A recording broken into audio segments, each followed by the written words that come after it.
दरम्यान कळंबमध्ये संशयास्पद मृत्यू झालेल्या महिलेबाबत कोणती माहिती हाती लागली आपण जाणून घेऊया। मनीषा कारभारी बिडवे असं मृत महिलेचं नाव।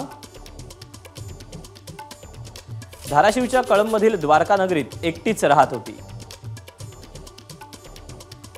खाजगी सावकारी करत असल्याची प्राथमिक माहिती आहे। अनैतिक संबंधातून तिची हत्या झाल्याचा संशय व्यक्त करण्यात येतोय।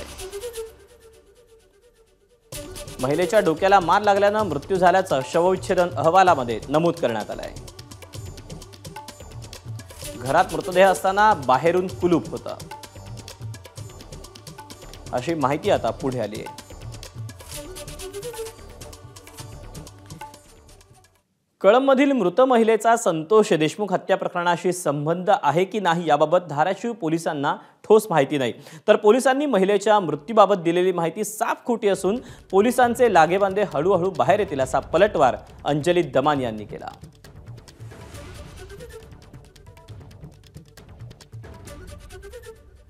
त्या ठिकाणी गेल्यानंतर समोरच्या दरवाजाला कुलूप असल्या कारणाने आम्ही पाठीमागच्या बाजूने जाऊन पाहिलं तर एक मृतदेह आम्हाला त्या ठिकाणी सडलेल्या अवस्थेमध्ये आढळून आला। परंतु लॉक केलेला असल्यामुळे आम्ही तात्काळ घाई न करता फोरेन्सिक टीमला वगैरे बोलवून घेऊन पुढील कारवाई केलेली आहे आणि त्यानंतर आम्ही पुढची प्रक्रिया केलेली आहे। परंतु PM रिपोर्ट्स येणं बाकी असल्या कारणाने गुन्हा दाखल न करता प्राथमिक आम्ही अकस्मात मृत्यूची नोंद केलेली आहे आणि तपास करत आहोत। आता मला असं कळतंय की धाराशिवचे जे कळंबचे काही अधिकारी आहेत रवी सानप नावाचे, त्यांनी अमुक गोष्टी कन्फर्म केल्यात, म्हणजे ती महिला मिळाली आहेत हे ते सगळं सांगितलंय।